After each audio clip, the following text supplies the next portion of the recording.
Hi everyone, this is Dr. Nitin Chod, and in this video of Ignition Time, I'm going to answer the question, can states actually pull off the $400 a week unemployment benefit extension?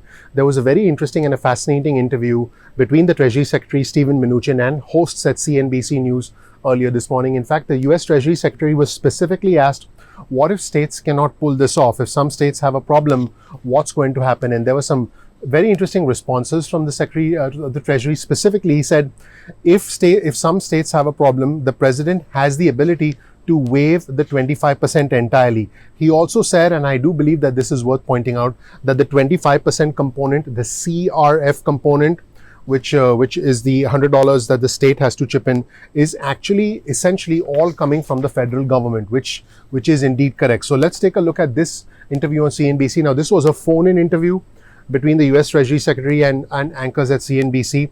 And specifically, the Treasury Secretary was asked, this 25% that's going to come from the states, the $100 a week that's going to come from the states, what do you say to those who question whether the states actually have the money to be able to pull this off? And in response to that, the Secretary of the Treasury correctly pointed out that this is essentially all money that is coming from the federal government. He said, and I quote, "We are authorizing them to use money out of the $150 billion that we sent to them." As part of the CARES Act, money was given to the states for various things. Some of that money was set up in what's called as a CRF. That's what was set up. The DRF actually is money from FEMA that's going to be put into the DRF.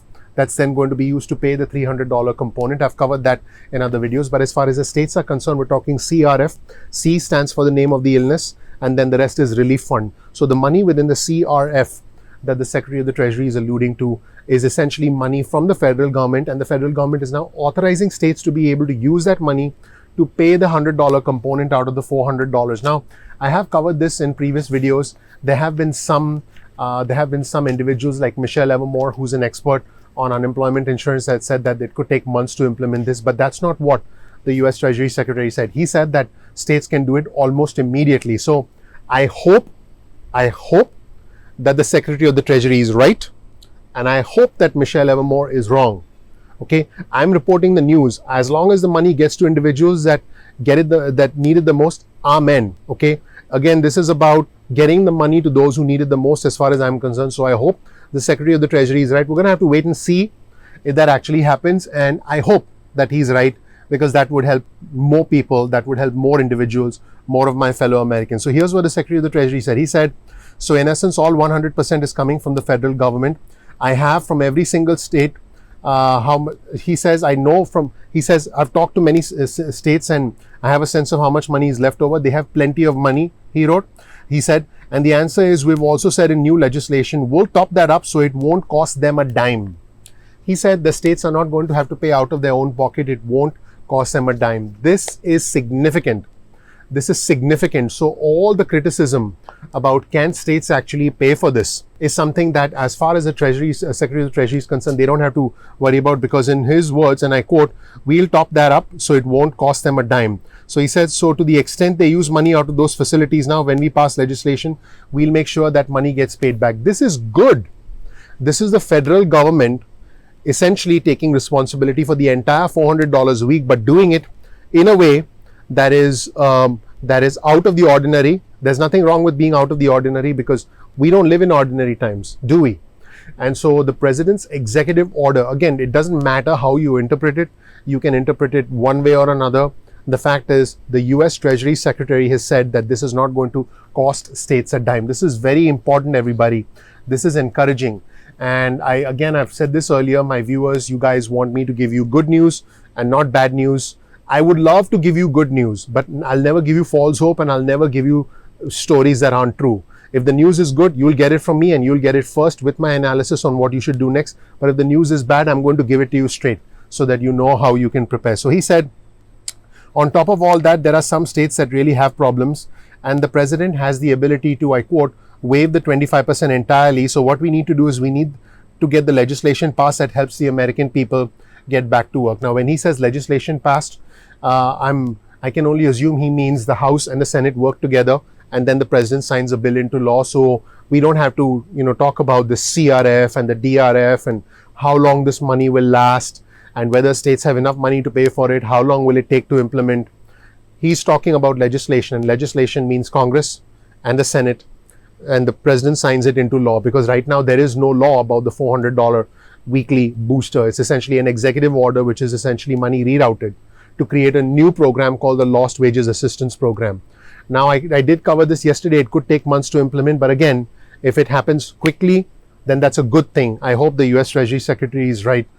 From his mouth, I hope it happens. Okay, so the other segment of the interview, in fact, here, I'll tell you what, let's watch what the US Treasury Secretary said, and let's roll the tape so you can see for yourself what he said regarding all of the comments I just gave you, regarding all of the analysis I gave you. Let's watch. Secretary Mnuchin, it's David Faber. Specific to that new unemployment benefit, or the one replacing the 600, 25% of it is supposed to come from the states. And I know there's been some question as to whether the states have the wherewithal to even provide that. So $100 from the states and $300 from the feds.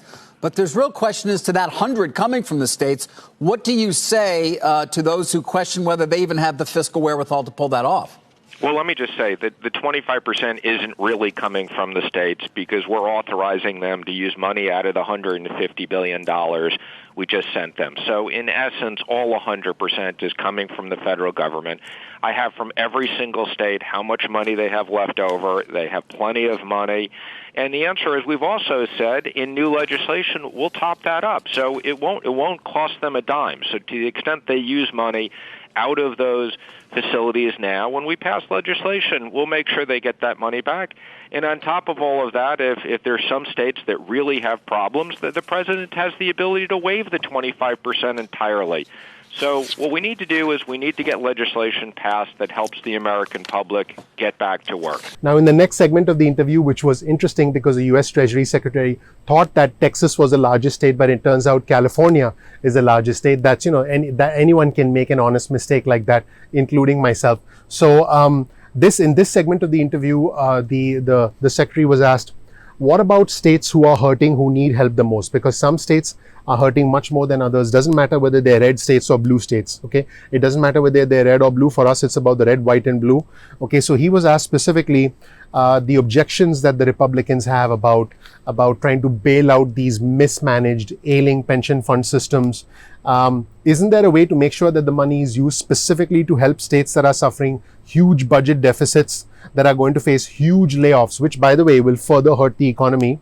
As a result, as a need to reduce expenses, they are going to lay off people, because you don't want states to lay off state workers. And so the question was asked, isn't there a way to go about spending that $1 trillion in a manner that meets your objections? And Secretary Mnuchin responded by saying, let me be clear, the $1 trillion is just an absurd number. In other words, $1 trillion for state and local is an absurd number. Now, I do want to mention this again.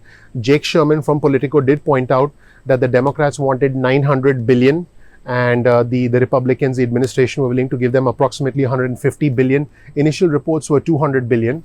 And then the Democrats apparently, again, this is according to Jake Sherman, apparently proposed $500 billion for a year.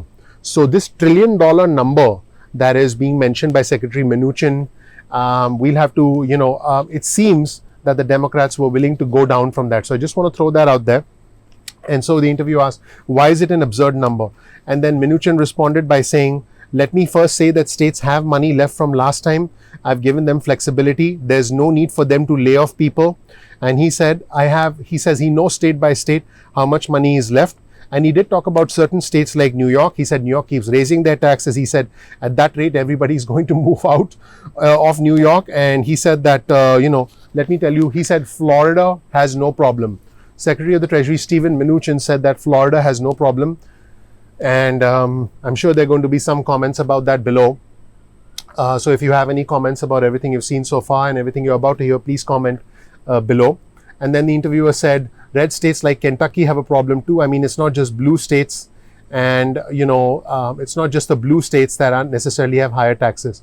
And then Mnuchin said, let me say, I spoke to the governor of Texas over the weekend, and he said that I think they have more than enough money to cover the deficit. He said, I know New York has problems. And he actually gave a suggestion about New York that I know that Andrew Cuomo is not going to be very happy about. He said, I think the state should put in a financial control board over the city because the city is really going in the wrong direction.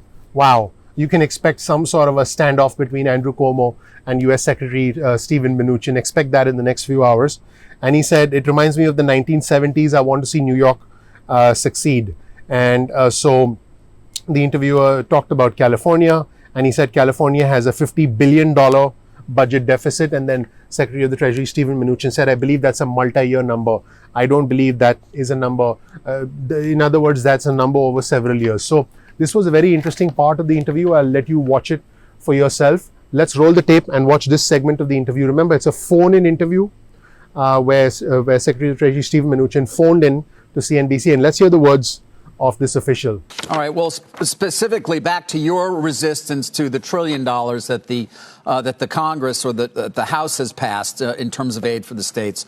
You know, I've heard the objections being about, well, we don't want states aiding their ailing pension fund systems and things like that. But aren't there ways to make sure the money is used specifically to help states that are suffering huge budget deficits, that are going to face huge layoffs as a result of reducing expenses? Aren't there ways to go about spending that trillion to make sure it meets your objections?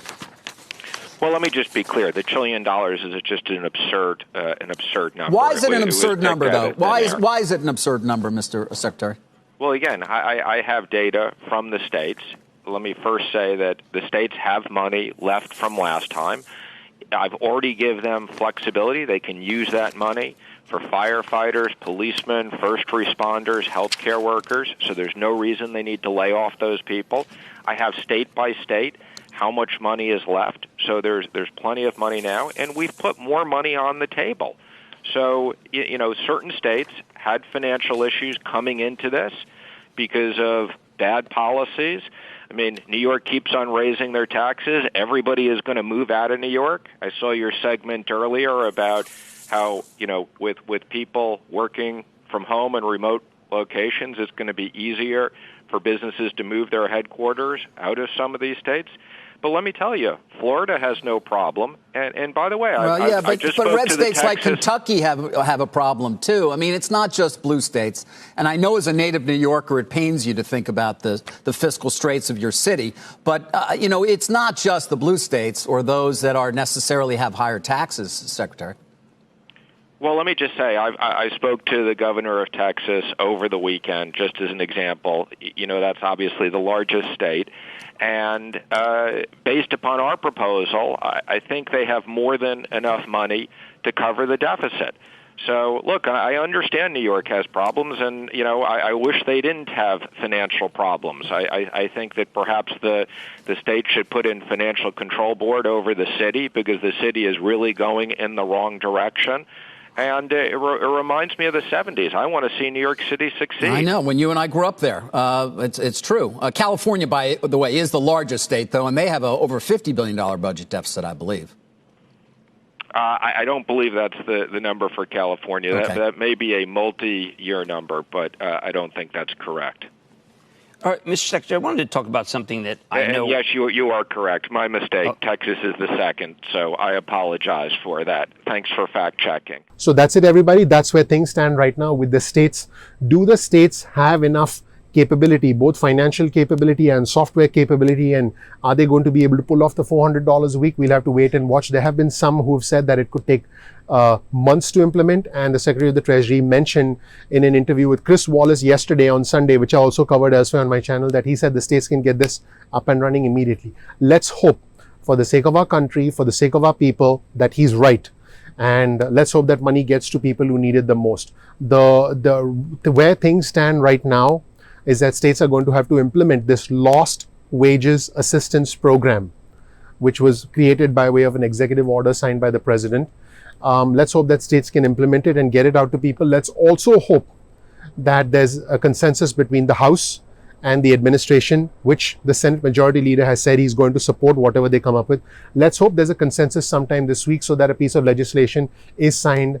I will be the first to bring you the good news when it happens, but more importantly, I can tell you that where things stand right now, I'm encouraged by the balanced approach shown by Steven Mnuchin, and I'm hoping that the administration can strike a deal with the Democrats so that We have a more comprehensive legislation that helps schools, that helps with the $1,200 stimulus check, that helps hospitals, that helps with the Paycheck Protection Program, that helps states, that helps local governments, and that gets us out of this crisis. And then Steven Mnuchin also said we'll deal with the whole problem of how we come up with this money down the road. Now we have a more immediate, more pressing need to solve the problem. So he did talk about that in the interview as well. I will link you below to all the CNBC interview news clips below, so you can check those out for yourself. If you learned something new from this video, regardless of whether it was good news, bad news, regardless of whether you're red or blue, please click like below. Please subscribe. If you haven't subscribed already, please enable notifications so you get instant alerts going forward. We release videos at 2 p.m. East Coast time most days of the week. Also, if you want to get on our list, on our SMS list for breaking news and alerts, you can opt out at any time. Get your cell phone out. On your cell phone, type out the word ignition or type out the word time, because the name of the channel is Ignition Time, and send a text message to 70,000. That's 70000. And you'll get added to our list. You can opt out at any time. You can also get on our email list. You agree to a quick disclaimer. You can opt out at any time as well. Thank you so much for watching. Again, please remember to click like, please click subscribe, and please enable notifications. I'll see you in the next video at Ignition Time. Take care. Bye.